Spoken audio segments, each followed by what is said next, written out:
بناوی خی گەورە سڵاتان لەبێت بینەرانی بەڕێز و خۆشەویست وتەبێژی سەرۆکوەزیرانی عێراق ئاشکرای دەکات ئەگەر هەرێمی کوردستان 250,000 بەرمیل و داهاتە فیدراڵەکانی تەسلیم کردایە مانگانە نزیکە 1 ملیار دۆلار بۆ هەرێمی کوردستان ڕەوانە دەکرات. وتەبێژی حکوومەتی هەرێمی کوردستانیش ڕای دەگەنێت هەر کاتێک 320 ملیار دینارەکەی بەغداد گەیشت ئەوان دەست بە دابەشکردنی موچە دەکەن. ئەم شەو لە بەرنامەی ئەمڕۆ لەگەڵ بەڕێز دکتۆر غالب محەممەد ئەندامی پەرلەمانی عێراق باس لەوە دەکەین ئایا یاسای قرس ئەگەر جێبەجێ بکرێت تا کۆتایی ئەم ساڵ چەند پارە بۆ هەرێمی کوردستان دەنێردێ و هەرێمی کوردستان دەبێت چۆن خۆی ئامادەکات بۆ بودجەی 2021 ئایا لەسەر ئاسی ناوخۆی هەرێمیش چارەسەر هەیە بۆ کێشەی موچە بەبێ بەغداد سەرەتا راپۆرتێک دەبین.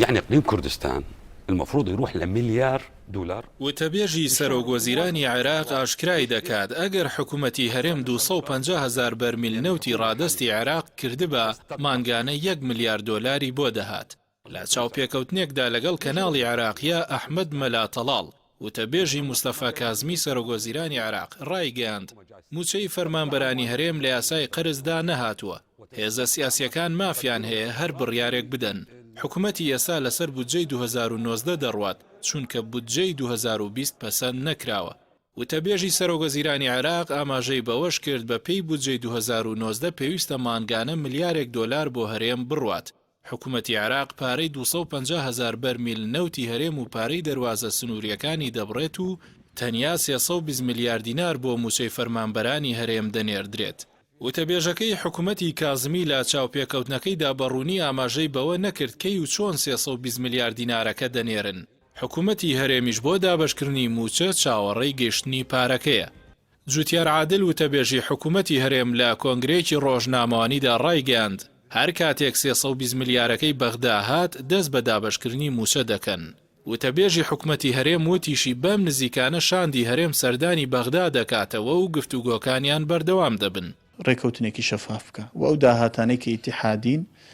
بگەڕێتەوە بۆ بەغدا.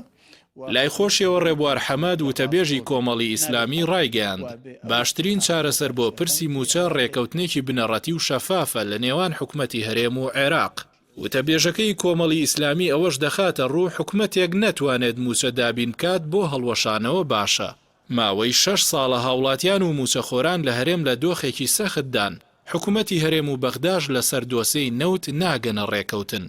بەشێکیش لە پەرلەمانتارانی کورد لە بەغدا دەڵێن حکوومەتی هەرێم پابەندی ڕادەستکردنی نەوت نەبووە. بە پێی یاسای بودجەی 2019 ئەگەر حکوومەتی هەرێم 250,000 بەرمیل نەوت و داهاتە فیدراڵیەکانی ڕادەست کرد بە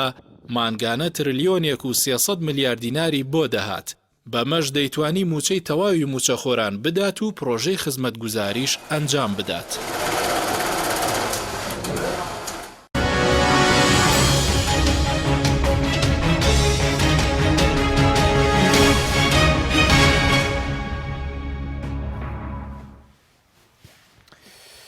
جارێکتر سڵاوتان لەبێت بینەرانی بەڕێز دکتۆر بەخێر بن سوپاس مامەدەبوونتان.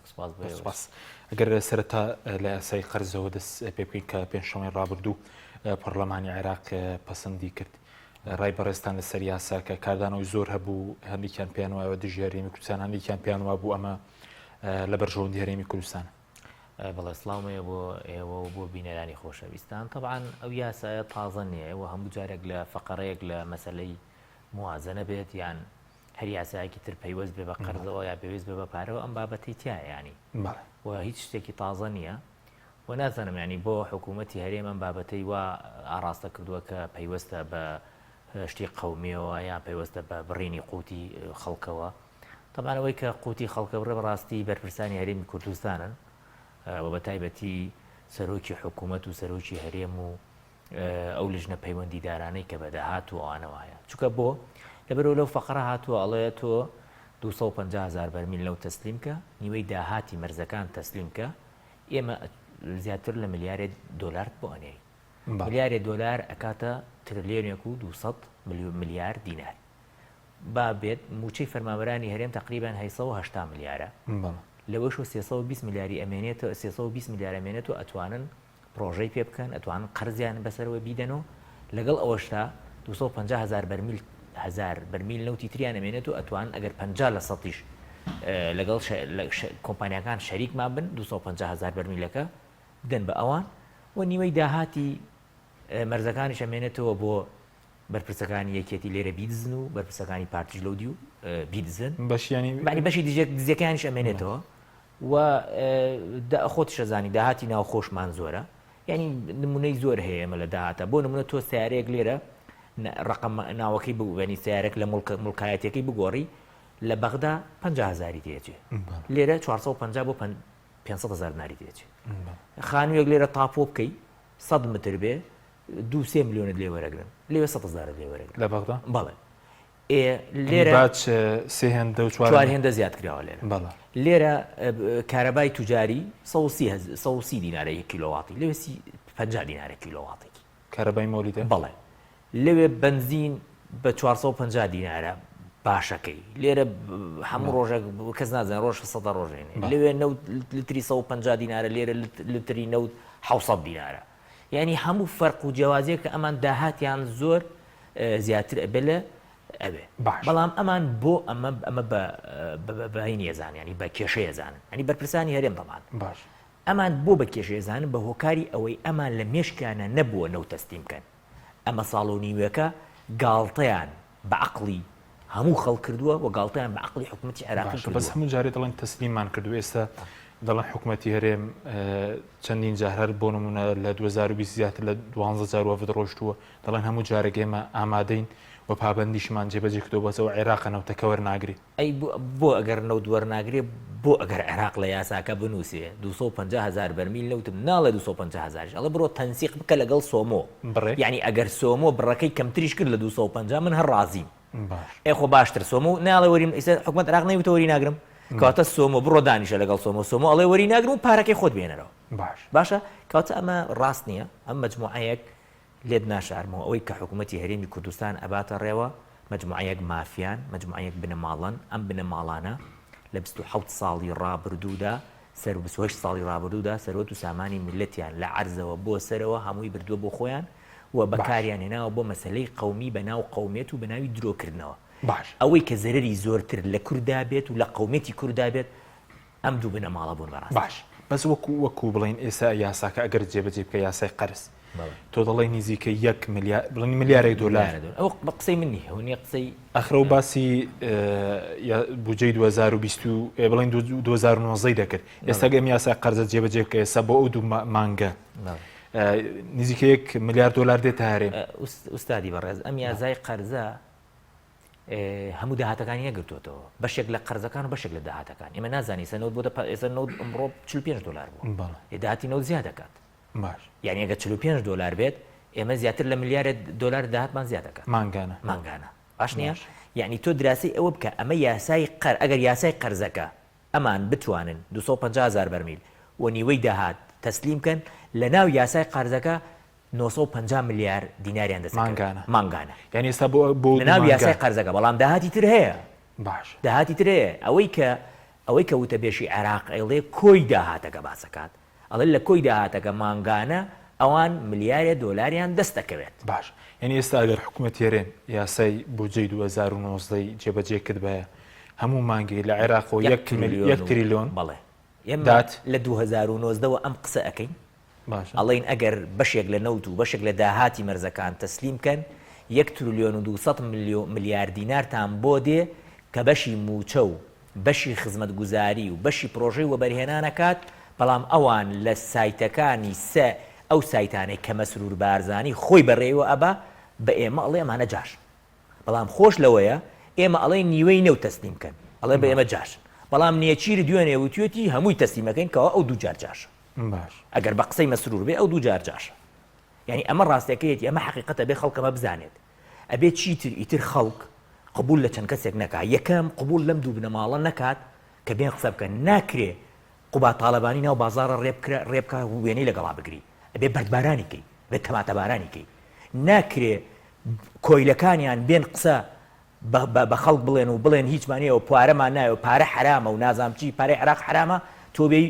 دیفاعی لێ بکەیت نا ئەبێ ئەو کۆیلەکان نەوێرن بێن ناو بازار نەوێرن لە دەرکەون ئەبێ وایان لێ بکەیت چکە ئەمانە سەروەت و سامانی میلەتێکیان دزیوە کاکە ئەمانە هیچیان نەبوو لە شاخە بە کالایەکەوە هاتنە ناو هەرێمی کوردستانەوە هەموو هەرێمی کوردستانیان دزی هەموو هەرێمی کوردستانیان بردە دەرەوە پارەکانیان هەموو سەروەت و سامانیان برد لە شۆفڵ دزینەوە دەستیان پێ کرد لە محەولە دزینەوە دەستیان پێ کرد لە تەل دزینەوە دەست پێیان پێ کرد هەتا نەو دزین و هەتا مەرزەکان ئەوەی کە ئەمڕۆ ڕوو ئەدا لە مەرزەکانە و لە مەسەلەی نەوت و ئەوانە و تاڵانیەکرێت لە 91 ئەوە نەکراوە بەرامبەر بخەڵ ئەو بۆ زانیاری یعنی نکراوە خەڵک بێپارە بکرێت سەدام حوسێن یعنی بەو دیکتاتۆری خۆیەوە شەوانە لە سلێمانی حکمی ناکرد بەس موچەی خەڵکی نابڕی باشە بەس سەبارەت بە وتەبێژی سەرۆک وەزیرانی عێراق کە یعنی باسی کرد بەس ئایا بڕوونی باسیەوەی کرد کە 320 میلیارەکە دەنێرن ئەگەر هەرێم نەوتیش تەسلیم نەکات یاخود ئێستا قسە لەسەرەوەی هەندێک بڵێن پیج و سایتوانە بڵاو کردو گویا 320 میلیاریش دەنێرن ئەگەر 320 میلیارەکە بنێرن ئەوە خەڵک هەم ڕوبع موچە وەرەگرێت و هەم موچەکەیان کەمەکرێتەوە بەڵام ئەگەر نەوت تەسلیم کەن نیوەی تەسلیم کەن نەک هەمووی ئەوە خەڵک موچەی کامل وەرەگرێ و پرۆژەشمان ئەبێ و کوردستان بەرەو ئاوادانی ئەڕوات ئەبێ ئێمەوە بزانین هیچ چیتر قبول نەکەین لەمانە بە هەمومانەوە پێیان بڵێن ئێوە دزن پێیان بڵێن ئێوە ناوێ بێتە نەبێنە ناو بازار پێیان بڵێن ئێوە سەروەت و سامانی میلەتێکتان دزیە بە ناوی قەومیەوە بە ناوی درۆوە ئەمانە درۆ ئەکەن ئەگەر درۆ ناکەن 28 ساڵە بە ناوی کورد و بە ناوی دەوڵەتەوە قساکەن بۆ ئەم دەوڵەتیان دروست نەکرد کوا دروستکردنی ئەم دەوڵەتە ئێستەیش نەوتمان بۆ نەیە لە بەغاوە ئێمە ڕقەبینەوە ئێستەیش بنزینمان بۆ نەیە بنزین ئەفڕێت ئێستش دەرمانمان بۆ نەیە ئەوەی کە زەختی تووشی 50 هەرچی نەخۆشی مزمن هەیە دەرمانەکانی لە عێراقەوە دێ ئێستش پارەمان بۆ دێ بۆ مەسەلەی کۆرۆناوانە ئەمانە نەک دەوڵەتداریانە کرد ئەمانە ئەگەر بیرکردنەوەیکیش هەبوو بۆ ئەوەی دەوڵەت دروستکرێ خەریکە ئەو بیرکردنەوەشە لە ئادن لە مشکی باش بەس ڕەنگە بڵێن قسە لەسەرەوە بێستا بەغداد ئامادەیە نەوتەکەی هەرێم وەرگێ بەم شێوازەی کە خۆیان ێستا بۆ نمونە حکوومەتی هەرێم وەزارەتی دارایی مانگانە کەمتر لە سەڵات 40 داهاتی نەوتی بۆ دەمێنێتەوە حکوومەتی عێراق ئامادەیە ئەم گرێبەستە نەوتیانەی هەرێم وەربگرێ بەم شێوە و تێچوە زۆرە وەردەگرێت ئەو ناڵێت تێچوو ئەوە لە 200 تۆ 600,000 بەرمیل لەو تنتاجەکەی باش 250,000 دەرێ باقیەکەی بدە بە حەقدەستی کۆمپانیاکان و بەشێکی بۆ خۆت بەکاربێنە یعنی ئەمە هیچ دەمەوزۆ ناگۆڕێ ئەگەر تۆ ڕاستەکەی ئەجا کاکە وازنەوە نەوت ئەڵێ نەوت کاکە حەقدەستی و نازام چی و مەشاکلی و عقدمانێ نەدە خۆ مەرزەکانی خۆمانە تۆ بڵێ مەرزەکانیشان فرۆشت بێ من نازانی بێ لەبەر گەندەڵی خۆیان و لەبەر قاچاقچێتی خۆیان و لەبەر دووک و حیوان و ئەمانە کورەمانەوەیان لاتو ینی خەریکە پێستی حیوانەکانش بەی نەفرۆشن بە قاچاقی تێرینەوە هەر حیای خۆیان و عائیلە و بنەماڵە و دار و بەردیان بردەوەمانە ئەمانە وایان کرد ڕۆژێک لە ڕۆژان ئەگەر کەسێک فیشەکێکی بۆ کورتەقانە بێت بڵێ بەداخەوە ئەمانە وایان بە ڕۆژانە خەڵ تەلەفۆن بۆ منەکە کاکە وەڵڵە ڕۆژانە خەڵ تەلەفۆن بۆ منەکە لە کەرکووک و ئەڵێ ئەگەر زەحمەتی نییە موچەکەم بزانە توانی بخیتە سەر عێراق کورە عیبە ئەمە شەرمەزاریە بۆ کورد کە کورد بێ یعنی کابرا کوردە ئەوێ خۆی لادا لەسەر هەرێمی کوردستان ئەمانە تازە بە تازە ئەڵێ وڵا ئێمە ئەمانوێ کەرکووک بگەڕێنە تۆ بتوانە هەرێمی کوردستان وا لێ بکە کە خەڵکی کەرکووک خۆی بمخە سەر هەرێمی کوردستان نەک ڕاکە لە تۆ بڕاتە سەر عێراق باش بەس قسە لەسەر لەبارەی نەوتۆ بەڕێز دکتۆر هەشتەیە لە نەوت هەندێکیان پیان وایە ئەم گرێبەستە نەوتیانەی هەرێم زۆر باشن هەندێکیان پیان وایە خراپن هەندێکیان دەڵێن کوالێتی نەوتی هەرێم لە عێراق خراپترە بۆیە نرخەکەی کەمترە لە بازاڕی ژیانی ئەمانە ڕاستۆراکەم پەیوەندی بە کوالێتیەوە بۆ بەزانارێت من دکتۆراکەم لەسەر ئەم حەقلانەی هەرێمی کوردستانە سەیک تەقتەق تاوکێ بای حەسەن حەسیرەی گەرمیان نەوتی هەرێمی کوردستان نەوتێکی زۆر باشە بەشێکی نەبێت تاوکێوانەیە کە تێکەڵەکرێ لەگەڵ ئەمانەیە بۆ زانیاری نەوتی تەقتەق باشترین نەوتە لە عێراق باشترین نەوتە لە عێراق و من خۆم بە مدیری شەریکەی سۆمۆمود ئەگەر نەوتی هەرێمی کوردستان بدەینە دەست جەنابتەوە لە 2019 تۆ بە چەند ئەیفرۆشی وتی ئێمە معدەلی فرۆشتنی نەوتمان لە 2019 $61.21 بووە بەڵێ بۆ هەر بەرمیلێک نەوتی هەرێمی کوردستانیش بە ئەوەندە دەفرۆشم باش نەوتی هەرێمی کوردستانیش بە ئەوەندە دەفرۆشم کەواتە ئەمان ڕاست ئەمە یەکەم دووهەم ئەگەر کێشەی عەقدەیە تۆ چووی عەقدت کردەوە ئەوانە ئێمە لە 2009ەوە ئەڵێن ئەم عقدانەی ئێوە کردوتانە ئەم عقدانە مەساڵحی شخصی خۆتانی تیابوورە بەڵامانەوە باشتر لە بەرەوەی کۆمپانیەکە گەر بە دوای نەودا بگەڕێ مەسروفاتێکی زۆریشکەنەوە دەدۆزێتەوە خۆی پارەکەی لەسەر خۆیەتی جا کۆمپانیەکان لە شوێنێکە گەڕاوە ئەو شوێنانە لە ساڵ 1952 نەوتی تیا بووە حەقلی تایە و دەمەکەی داخراوە و ماوەتەوە عێراق و بەرهێنانی کردووە لە تەختەق و بەرهێنانی کردووە لە تاوکێ و بەرهێنانی کردووە لە خۆرمەڵە عێراق و بەرهێنانی کردووە لە تۆپخانە عێراق و بەرهێنانی کردووە لە حەسیرە عێراق بۆ بەرهێنانی کردووە لە چیاسوورق عێراق و بەرهێنانی کردووە لە کوردەمی ئەمانە هەمووی کراوە ئەمان چوونەتە سەر حازری ڕازگۆنین ئەمان خۆیان شەریکن و شەریکن لەگەڵ ئەو کۆمپانیانە بازاری لە بازاری نەوتی گیانە نەوتی هەرێم ئەوە ڕاستە کە دەڵێن بە نرخێکی کەمتر دەفرۆشێت $10 نازانم $11 ئەوە هەیە ئوستاد ئەمە لەسەر اتفاقی خۆیان کەوتووە یعنی ئێستا تۆ بۆ ینی تۆ شوێنێکە ناوی شەریکەی سۆمۆیە ئەڵێ بیدە دەست منەوە من بۆتی ئەفرۆشم من بۆتی ئەفرۆشم وەکە بۆتیشم فرۆشت پارەکەت بۆ ئەخەمە سەر بوجە و موازنە و ڕێژەیەکی زۆر پارە وەرگرە یعنی پێویست ناکە تۆ بێ خۆت بدەی لەم خەسارەتە یعنی بۆ نمونە من ئەم مۆبایلەم هەیە ئەم مۆبایلە خۆم بیفرۆشم زەرەرەکەم تۆ دێ ئەڵێ بێم ئەم مۆبایلت بۆ ئەفرۆشم پارەکەی ئەگەر $دۆلارێکی کرد من $100 دەمێ و من بۆتی ئەفرۆشم ئەمە چیتی یاڵم فەرمو بیفرۆش و $100 دەرێ بۆچی من بە $1 دەستم ئەگەر ڕاستگۆ بم بەس ئەمان ڕاست ناکەن ئەزانی بۆ ئوستاد لەبەرەوە لە 2019 داهاتی نەوتی هەرێمی کوردستان $8 ملیار و 500 ملیۆن بووە لەم $8 ملیار و 500 ملیۆن $3 ملیار و 500 ملیۆن ماوەتەوە $5 ملیار بە مەسروفات بە وەسڵ سەرف کردووە بۆ کێ بۆ ئەو شەریکانەی پارتی و یەکێتی یان بەناوێکی تر ئەو شەریکانەی بنەماڵی تاالبانی و بارزانی لەم منتەقە سەرف کردووە کاکە حەقلی وا هەیە 82 شەریکە ئیشی تیاکە حەقلی وا هەیە بۆ ناکرێ 82 تیدا ئیش بکات نا 82 شەریکی بۆ چییە 82 شەریکەی خەدەمی یەکێ خەدەمیە یەکێ نازانم چێمە هەمووی مەسئولەکانە هەمووی مەسئولەکانە تا حەداکەم یەک کەس بتوانێت ئیش بکە لە مەسەلەی نەوت و کۆمپانیای مەسەلەی کۆمپانیای نەوت و هی بەشی مەسئولیتیانە بێت با بە 2 ڕۆژ ئەو عقدانەی گاز ئەو عقدانەی کوردەمیر گۆڕانکاری تیاگرا بینی چەند شەڕە تەقەیەکرا تەنکەر تەقتار تەنکەرە تەقی غازگران ئەبوو مەشاکلێنەوە بۆ لە باڵێکیان ناوێکێتی سند و دایانە باڵێکی تر بەسەر ئەوە نەبوو خۆیکی تر نەکرابوو یعنی ئەوە ئەبێ خەڵک ئەمە بزانێ و ڕوون و ئاشکرایە ئەوەی بڵێت یەکێتی نایکە پارتییکە پارتی نایکە یەکێتیەکە ڕاستگۆنیە هەردوو لایەن بەیەکەوە هەردوو بنە ماڵەکە بەیەکەوە دزیەکەن کاکە بۆ زانیاری جەنابێت ئێمە بە دوواداچوونەکەین بۆ کەیسێک من و کاک سەرکەوت حیمایەکانی بەشێک لە حیمایەکانی مام جەلال و بەشێک لە حیمایەکانی مەسعود بارزانی دوو موچە وەرەگرن موچەیەک لە عێراق و موچەیەک لە هەرێمی کوردستان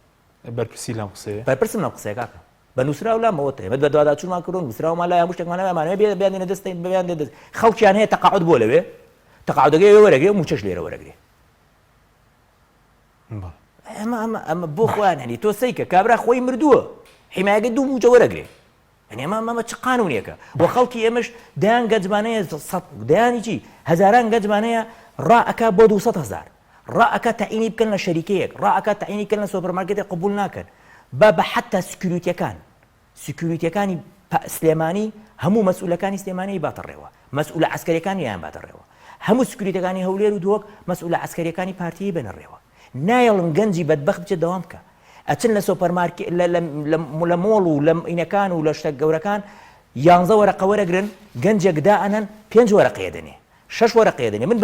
بە خەڵک خۆی شکاتی کردۆنامی بۆ من نردووە باسە بۆ کاتیایە ئەڵێ من خۆم یەکێکم لەوانە ئەمانە دەستیان بردە وای لێ هاتووە ئێستا تۆ لە ماڵە دانیشی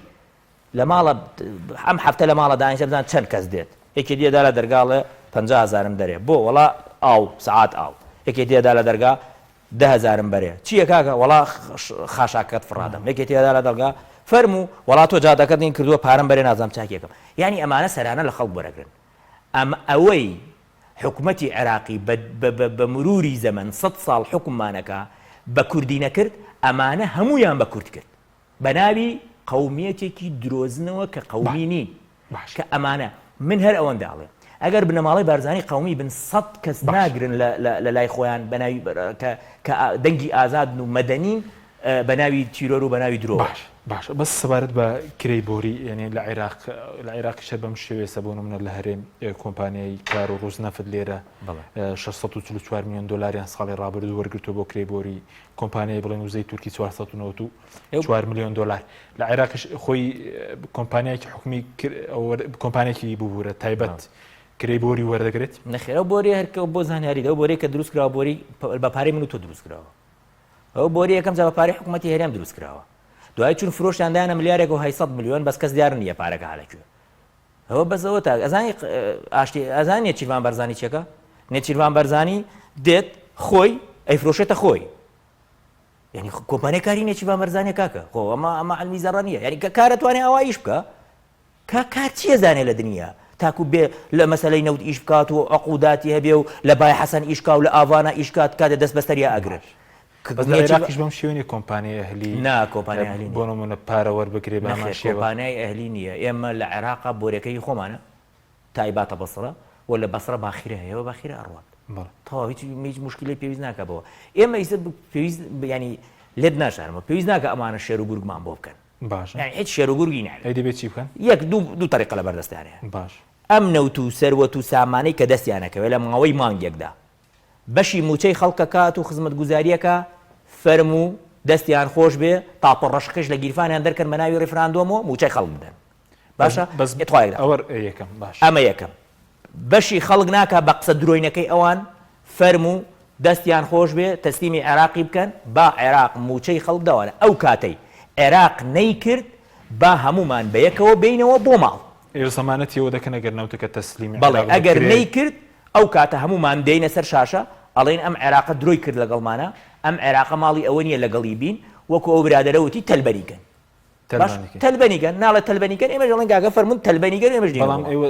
زەمانەت وەردەگرن ینی بەڵێ ئەگەر نەوتەکە تەسلیم بکرێ ئەوە بکرێ بەڵێ ئەوە نییە لە ناو نایاساکە نووسراوە نەو تەسلیم کە پارە بە بەزووتر لە ناوخۆ ئێستا پارەکە لە ناوخۆ ئەگەر وتت لەگەڵ عێراق لەناوم بە لە ناوخۆ لە ناوخۆ هیچ بەڵگەیەک لە برزە کە داهاتێرێ ئێستا بەشی موچە بکات بەڵێ ئوستاد بۆ نمونە هەرێمی کوردستان 500,000 بەرمیل لەوت هەناردەی دەرەوە ئێستا ڕۆژانە بەڵێ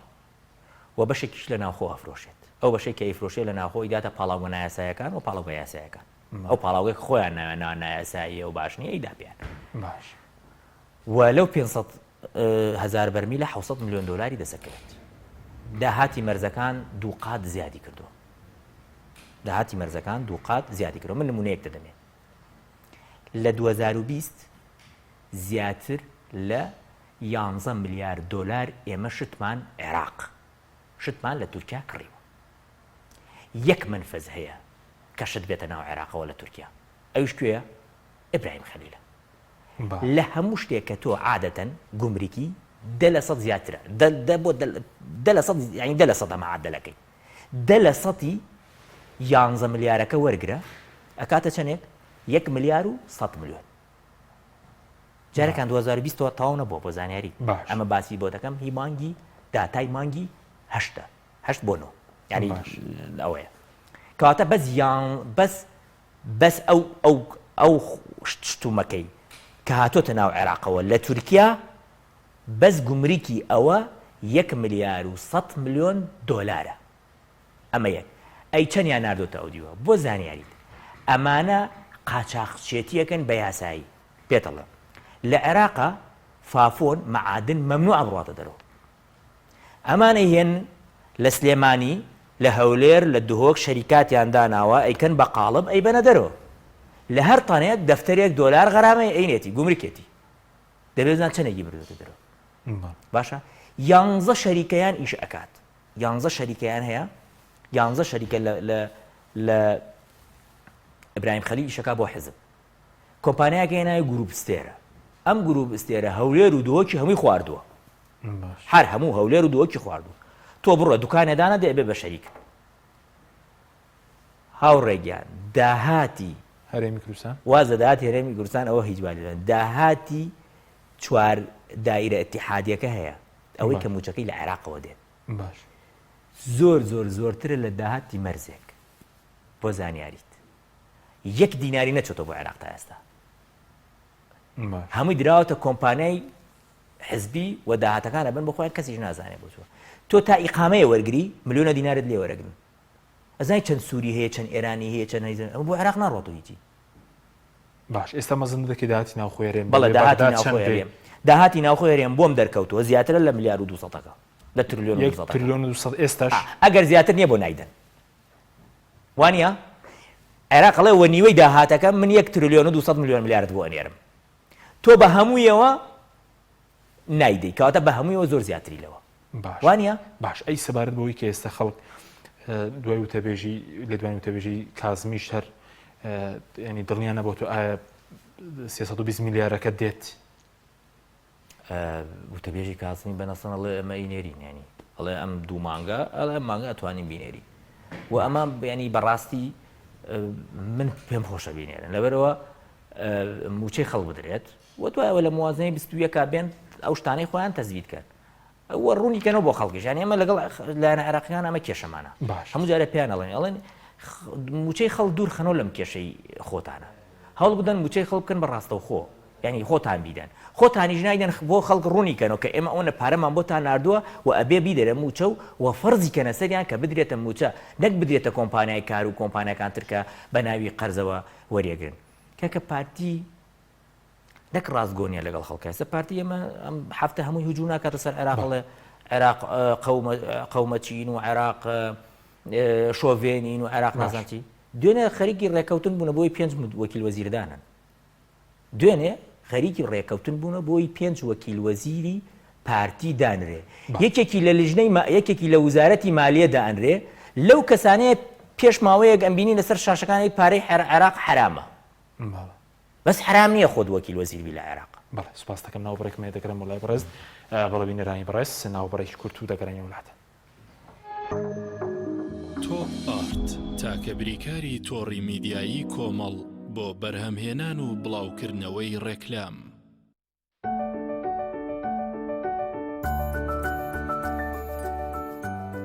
ڕاستە هەستی دایک بوون زۆر جیاواز و چێژبەخشە بەڵام بەرپرسیارەتێکی قورسیشە ئەرچی دایک پاراستنی تەندروستی و گەشەکردنی منداڵەکەیەتی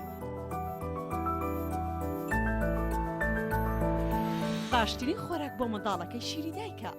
بەڵام لەبەر هەر هۆکارێک دایک نەتوانێت لە شیری خۆی بە منداڵەکەی بدات باشترین جێگرەوە کۆنفیلاکە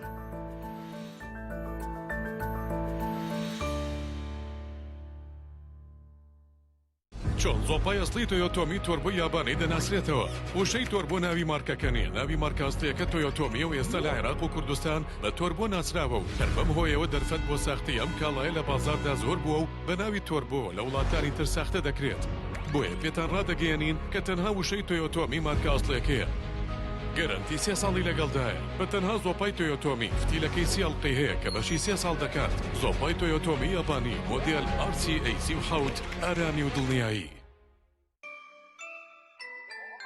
ئەم قڕاناوی چالاکە حەزی لە چپسێکی چاکە بۆیانینی لای تاکە زۆر تەندروستە و زۆر پاکە ئەم چەشناوی باریە حەزی لە چپسی نینیە نینی تامی سروشتیە هیچ چپسێک وەک ئەو نییە هەر جوانیش کوڕێکی جوانە حەزی لە ئاهەنگێرانە لە یادی لەدایک بوونەکەی چپسی نینی بوو هەڵبژار دەکەی نینی هاوڕێی مناڵانە تامی خۆشە و بێزیانە بۆن و ڕەنگی هەمە جۆرە شێوە و قەبارەی زۆرە گوشاری نینی تامێکی لە یاد نەکراو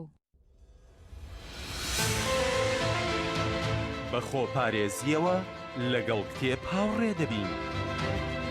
لەژێر چاودێری پارێزگاری سلێمانی و باوکاری ژووری بازرگانی و پیشەسازی سلێمانی کۆمپانیای ئەتڵەس لاسیل دووەمین خولی پێشەنگای نێودەوڵەتی سلێمانی بۆ کتێب لە هەفتەیادی دامزرانی سلێمانی لە 18 تا 27 یانزەی 2020 ڕێک دەخا بە بەشداری چەندین ناوەند و بڵاوکراوەی نیشتیمانی و عەرەبی و بیانی بە ڕەچاوکردنی ڕێنماییە تەندروستیەکان پێشەنگای نێودەوڵەتی سلێمانی پێشوازی لە هاوڕێیان و خوێنەرانی کتێب دەکات بە خۆپارێزیەوە لەگەڵ کتێب هاوڕێ دەبین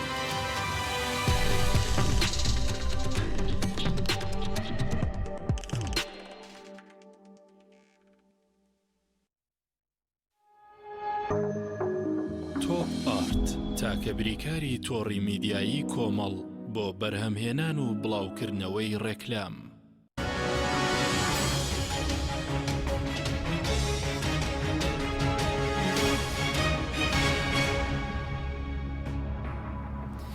جارێکتر سڵاتان لەبێت بینەرانی بەڕێز کاکتۆر بگەڕێم بۆ لای بەڕێزت سەبارەت بەوەی کە وتت ئێستا هەرێم خۆی بەبێ بەغدادیش 1 تریلیۆن داهاتی لە بەرزێ بەڵام وتەبێژ حکوومەت دەڵێ ئێمە چاوەڕێی بەغداین تا 300 ملیارەکە بدات خۆداگاداری کە موچەی مانگی 2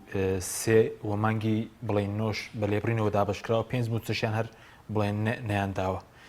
ئێستش دەبێت چاوەڕێی عێراق بن بۆ موچەکە طبعا ئوستادەمانە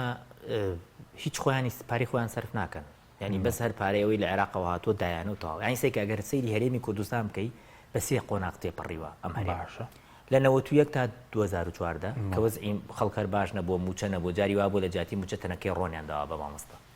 لە بیر مەمەناوەم وا بوو لە 2003ەوە ئەفو لە 91 تا 2003 لە 2003ەوە بۆ 2014 بینیمان من خۆم مامۆستای زانکۆ بووم مامۆستا بووم لە 28 مانگ موچەکەی خۆم وەرەگرت نەئەچوە 29 بۆ لەبەرەوە بەدەست حکوومەتی عێراقیەوە پارەکەی ئەنارد و ئەمان بەس سەرفیانم بەس دابەشیانەکە لە 2014 لە مانگی 3 و 4 مالکی وتی پارەکە نانێرم ئیتر ئەوەڵ ئەی ئێمە ئیبینیە 2014 هەتا دێ بەرەو خراپێڕەوە یعنی ئەمان ئەوەندە فاشن ئوستاد سندوقی تەقاعود هەیە ئێمە کە پارە لێمانە بڕنەوەکو مووەسڵ ئەچێتە سندوقی تەقاعدەوە بەڵام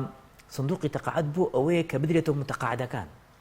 ئەی باشە خانە نشینەکان بۆ زانیاریت ئەم مانگی نوۆیان داوە پێیان ئەزانی چەندیان بۆیان پاشکەوت کردووە 16 موچیان بۆیان پاشەکەوت کردووە خۆی تەقاعد خانە نشین کابرا 6 ساڵ عمرێتی کە خوا تەمەنیان درێژ بکا بیکا بە 100 ساڵ بمێننەوە بەڵام کابرا نەخۆشە یعنی 6 ساڵ عمرێتی تەقاعد بۆش ئێوێ بەشێک لەو ژیانی کە ماوەتەوە بە پارەی بێت تۆ پارەکەی 16 موچەت بۆکەی پاشەکەوتیەکەی بۆی خوا نەخواستە خوا نەخواستە بۆی بمرێ دوای ئەوە بیدێ کێ نازانێ دیدێکی ئەمە بەس لە عێراق وان نییە لە عێراق موچەی گشتی دوانە کەوت موچەی تەقاعد دوانە کەوتە بۆ لەبەرەوە سندوقێکانە ناوی سندوقی تەقاعدیە لێیان دەرکرد و موچەی خەڵکیان داوە هەر بۆ قەرزیشیان لێ کردووە قەرزیان نەکردووە لە سندوقی خۆیان دەریان کردووە و ئەو سندوقی تەقاعدی عێراق قەرزەدا بە حکوومەتی عێراق ئەوەندە دەوڵەمەند چکە خستوێتە مەشاریعەوە خۆی قەرزەدا بە حکوومەت باش لەبەرەوە ئەمان هیچ پارێکیان نێڵاوەتەوە ئەوەی لە بەردەستیان هەبووە سەرفیان کردووە و چۆن سەرفیان کردو خۆزگە بە جوانی سەرفیان کرد سەرفیان کردو بۆ خۆیان بۆ شەریکاتەکانیان بۆ ینی تو ئەو بەرپرسانە هەمووی ببینێ کاکە سەیریان کە پێش 20 ساڵ چیان هەبووە ئێستا چیان هەیە باش بەس هەموو جارێک دەڵێن ئێمە چاوەڕێی بەغدادین بۆ چاوەڕێی بەغداد 320 میلیارد ئێستا داهاتیان لە بەردەستانی کە دابەشی بکەن ئەی ئەمان ناو دێمە ڕفراندۆمەکەین و دەوڵەت دروست دەکەین بۆ چاوەڕێی بەغداد دروستی کەن و موچەی خەڵک بدەن ئەمە یەک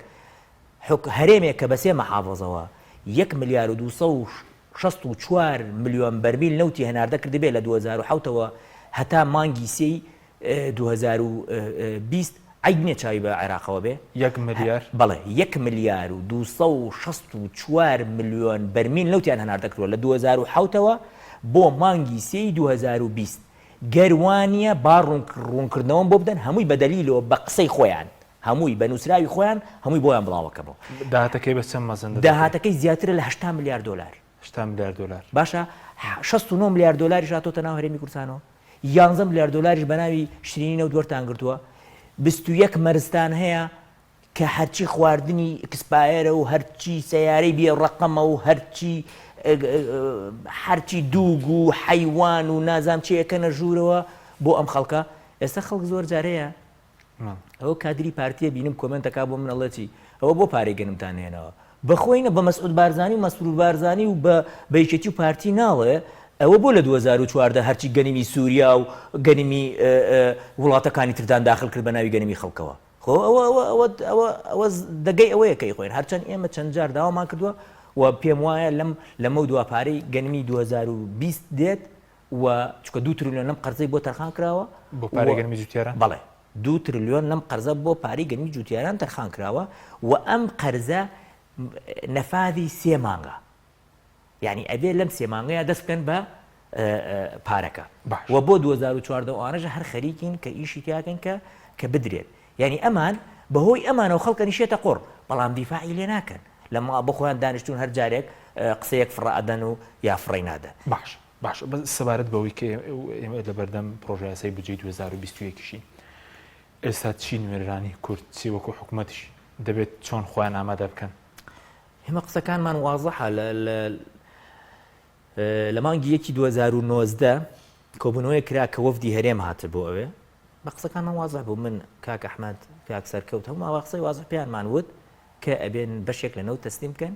و بەشێک لە داهاتەکانتان تەسلیم بکەن بۆ ئەوەی عێراقیش بتوانێت پارێکی زۆر تامێنێ موچە بدەن ئەوان تووڕەبوون و قسەی خۆیان کرد و ئێمەیان بە ئیندا ئەناوە یان وتەوە کێشەمان بۆ دروستەکەن بەڵام قسەکەی ئێمە وازەح و هاتە دی و ئێمە 2 ساڵە ئەڵێین ئەو پارەی کە لە عێراقەوە دێت زۆرترە لە موچە ئەمان ئەڵێن وانە دوێنێ وتە بێژ جوان بە ڕوونی کردەوە ماڵی ئاوا بێ ڕۆنی کردەوە بۆ خەڵکی هەرێمی کوردستان کە ئەمانە دزن و کە ئەمانە پارەکانیان خواردووە کەچی خۆشبەختانە پەیجەکانی سایتەکانی پارتی دای ئەنەن و کردیانەتە کوردی بۆی خەڵک زیاتر تێبگەین لێی تێنەگەشتون تا ئێزە وەزعەکە چییە؟ باشە بەڵام دەڵێن ڕەنگە پەرلەمانتارانی کوردیش ئەمەم بۆ چوونە شەو دەڵێن وەکو وتەبێژی سەرۆکوەزیرانی عێراق جوان مافەکانی خەڵک هەرێمی کوردستانیان لە بەغدا ڕوون نەکردوێتەوە. ئێمە ئەزان یەک کێشە هەیە لە بینی هەرێم و عێراق یەک کێشە هەیە ئێمە لە کەناڵ عەرەبیەکان زۆر قسەکەین بەڵام کێشەکە ئەوەیە خەڵکی ئێمە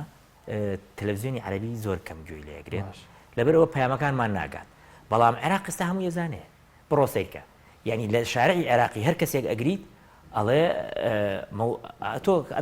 تەوزیحی ئەنداپەرلەمانە عێراقیەکان نابینی ئەمماوە ئەم هەفتە لە شاشە ئەیانوت ئێمە دژی ئەوە نین موچەی هەرێمی کوردستان بدرێ بەڕاستەوە خۆی لە عێراقا بەس دژی ئەوەین کە نەوت تەسلیم نەکرێ و بەرپرسەکانی هەرێم دزن ینی ئەم پەیامە کێ گەیاندێتی خۆ بە ئەنداپەرلەمانەکانی پارتی وێکێتی دەیانگەیاندووە ئەم پەیامە ئێمە گەیاندومانە کە بە ئەوان کە ئێمە لێت ناشاربەوە من لە کەناڵ عەرەبیەکان بەڕوون و ئاشکرا ئەڵێم دزەکانی عێراق شەریکن لەگەڵ دزەکانی هەرێمە و لەم بینیشە باسی دزەکانی عێراقیش کرد ئێوە بۆ مادەمەگەر ئەو دزانەشەن لە بری دەسەڵاتداران لە بری خەڵک بڵێن دەسەڵاتداران سزا نادەن ئاخی ئێمەش وا ماوتووە ئێمە وا ماوتووە ئێمە ئەڵێین لە هەموو شوێنێکە وا ماوتووە لە هەموو کەناڵێک شەوا ماوتووە و ئەتوانم بە دوواداچوون بکەن بۆی بزانە قسەکانمان وایەوانە ئێمە ئەڵێین ئەو بەرپرسانە لە مالیکیەوە دەست پێ بکە هەتا کازمی ئەگەر ڕاستگۆن لەگەڵ خەڵکە لەگەڵ خەڵکی هەرێمی کوردستان فەرمونون با مەسعود بارزانی با مەسرور بارزانی با نێچیروان بارزانی با قوبا تاڵەبانی با ئاشتێورانی ئەمانە بدەنە دادگا ئەمانە سەروەت و سامانی میلەتیان خواردە خۆ من نەم خواردووە خۆ مۆزەفێک نەیخواردووە ئێمە لە هەموو کۆبوونەوەکانە واڵین ئەڵێین موچەی هاوڵاتیانی هەرێمی کوردستان دوور بگرن لە کێشەی خۆتان دوای ڕێگەی قانونی ئەگرنە بەر هەر ڕێگەیتر ئەگرنە بەر بگرن ئێمە پرۆژەیەکمان هەیە بۆ ئەوەی کە موچەی فەرمانبەران ڕاستە خۆ بدرێت باش ئەمە دەکرێت چکە دەڵێن ئەمە پێچوانەی دەستورە و ناکرێت بەشێکی ئەڵێن پێچوانەی دەستور و ئەوانەیە بەڵام خۆ ئەم هاوڵاتیانی عێراقن یعنی با من نمونەیەک دەمێ هاوڵاتی مووسڵ و تکریت وانە لەژێر دەسەڵاتی داعش نەبوو بەس موچەی خۆیان وەرەگرت لە عێراق یعنی ئەمانە هاوڵاتی عێراقن ینی لە ئەسڵی مەوزوع وتە بێژەکەی عێراقیش جوان قسەی کرد وتی ئەمانە هاوڵاتی عێراقن ناکرێ من موچەکەیان بڕم ئەتوان ڕێگەیتر بگرمە بەر چەند ڕێگەیتر بگرنە بەر کاکە ڕێگەی زۆرە هەیە یعنی ڕێگە هەیە توانی وایان لێ بکەی کە لە تیارە نەفڕن نەتوان سەرکەوە بە هەموو مەتارەکانە تۆ ناوەکانیان بنێرە بڵێ ئەمانە متهم باش ئەی سەبارەت بە مەسەلەی نەوتی سپی هاوڵاتیان چاوەڕێون کە وەرزی سەرمایە و نەوت دابەش بکەی لە عێراقەوە چکە دەڵێن هەرێمی کوردستان پێویستی بە 255 میلیۆن لیتر هەیە بەس عێراق بەرەوەی 250 میلیۆن لیتر بنێرێت بەڵێ نێردراوە ئەگەر نێردراوە سیستەمی دابەشکردنی عێراق سیستەمێکیە لە مانگی 9 دەست پێکە بۆ مانگی 4 ناردنی نەوت من داوام لە وەکیل وەزیر کرد کە مەسئولی وەکیل وەزیری سوتەمەنیە داوام لێ کرد بە نووسراوی ڕسمی وەڵام وە خۆشی چوون بۆ لای تەوقیعی کردوتم خەڵک سەرمایەتی وانە نەوت بدەوتی 50 میلیۆن لیتریان بۆ سەرفکە بە چەند جارێک ئەگەر توانیمان چەند جارێک بێت طبعا 150 تا ئێستا تاکید نییە 50 تاکیدە بەڵام چەند جارێکی تر ئەبێ ئاعادە بکرێتەوە و ژنەیەکیش پێم وتوتم ئەمە جاری وایە نادرێ بە خەڵک ئەو کۆمپانیانە کۆمپانیای حزبین و واکەن و نایدەن بە خەڵک لەبەر ئەوە هەوڵە بە لەژنەیەکی تحقیقی لەسەر دروستکە طبعا ئەم قسە گەشت بووە نووسراوەکە دەرچوو تەواو نووسراوەکە دەرچوو کراوە کردم بە 5-6 زۆنەوە هەولێر دهۆک و هەڵەبجە و گەرمیان و ڕاپەڕین و سلێمانی کردم بە 6 زۆنەوە بۆ ئەوەی کەس حەقی کەس نەخوا لەم بینەیە و 50 میلیۆن لترەکەەوە تهدید کراوە هەموودا حکوومەتی هەرێم بە مەیزانی کە بەناو منەوە دەرچووە و نووسراوە کە بەناو منەوە دەرچووە و پێیان ناخۆش بوو بە تایبەتی لەو لژنانەی کە لە خوار نووسراوە لژنە تحقیق بکە بێن بزانن هاوڵاتیەکان وەریان گردووە یا کۆمپانیەکانیان فرۆشتیانە بە چەند دراوە پێیان چۆنە تەلەفۆنیان بۆیان کردبوو و تەکلیفیان لێیان کردبوویان ناو غال محەممەد عەلیەکە لادا و شەرتەکانمان بۆ لادا من غالبەکە طبیعیە لایدایە چکە من گرنگەوەی خەڵک وەریگرێ لای من بەس بۆ شەرتەکان زۆر کێشەمەیە ئێستا نووسراوێکم کردو داوام کردو کە وەکیل وەزیر نە مدیر عامەکە بان کرێ بۆ بزانم ئەم شەرتانەی بۆ لاداوە ئەم شەرتانەی بۆ لاداوە کە تحقیق کرێ و لە کۆتاییدا نەوت ئێستا دێت ئێستا 5 تەنکەر بۆ 6 تەنکەر بۆ سلێمانی دێ ڕۆژانە بەڵێ بۆ شوێنەکانی تریش هەروە ئەڕوات باش بەڵام ئەوەی پێم سەیرە 1 بەرمیل نەوت 31,500 کەوێت لە عێراق 31,500 لە چکە لیتری 150 دینار ئەی لێرە بە چەند دەیتن طبعا لێرە ئەیدەن بە 46 و 48 بە ناوی چیوە بە ناوی نەقلەوە طبعا ئەو سێ شەریکە بە بۆ زانیاریت شەریکەیەکی لە سلێمانی هیەکێتیە دوو شەریکەکەی تریشی پارتیە مەحافزەکەی ئێمەش فاشلترین مەحافزە لە دنیا چووە ماوەسە دکتۆرە باڵا ئەگەر فاشل نەبێ ناچێ شەریکەیەکی یەکێتی طبعا بۆ با فەرقێکت دەنێ من خۆم نەوتم هێنا بۆ کەمەندامەکان ئیجاری نەقلەکەی خۆمدام هەر لەو شوێنێک کە ئەمان باریەکەن هەر لەو شوێنێ لە کەرکووک ئەمان باریەکەن هێنام بۆ ناو سلێمانی ئیجارەکەی 200,000 بوو یەک تەنکەر 200,000 ئەمان تەنکەری ئیجارەکەی چەندەکەوێ باشە چەند باقڵت 2,700,000 دینارەکەوێت 2,700,000 بەڵێ دەمن ئەم قسە ینی ئێستا خۆی بە 200,000 بەڵام بە 2,700,000 هێنن بە 2,700,000 باشە ئەمە گەندەڵی نیە ینی ملیۆنێک و 500,000 زیادەیە 1 ملیۆن و لە یەک تەنکەرە بەڵێ ئەی بووە بە خۆی نەقلێکە تەنکەرێکە لەوێ گوازێتەوە دیرە لە سلێمانیدایە بەزەمات بە دکتۆر هەواڵە و بەکر وتووە ئەمە پار بە نووسراودان پێی جوابی نەداوە پار بە نووسراودان پێی جواب نەدا لە بری ئەوەی جوابم داتۆ هاتە سەر شاشەوتی غالم نەوتی بڕیوە بەڵام ئەم سەڵیش دەرناچێت ینیەوە ئەم جارە زۆر گەورەترە بێ بابەتەکە لە سەریان و پلانێکمان بەدەستەوە ئینشاءڵڵا لە هەفتەی داهاتوو دەست پێ ئەەکەین و ئەبێ لژنەی تحقیقی بێ بۆ ئێرە تحقیق بکە لەو نەوتە لەسەر ئەو بڵێنی زیادکردنی نزیکەی 20,000 یعنی ئەمان یعنی تۆ سیرکە نزیکەی 19 بە 18,000 زیادە وەرەگرن بەڵێ 18,000 زیاد وەرەگرن ئەنجا بۆ زانیاری تۆ سیکە ئەم خەڵکە خەڵکی داماوە یعنی موچەی نییە کاسبی نەماوە ئیش نەماوە نەوتەکە لە عێراقەوە بە تەکلیف هێنامانە بە دەستماچکردن هێنامانە بۆ ئێرە باشە تۆ بچی پارێش لەوەش بزی ئەمە ئینەکەیە نمونەیەکەی ئەڵێ ئەگەر بداتە لای قورعانە بزملاگەشی ئەدزێت ئەمانەوان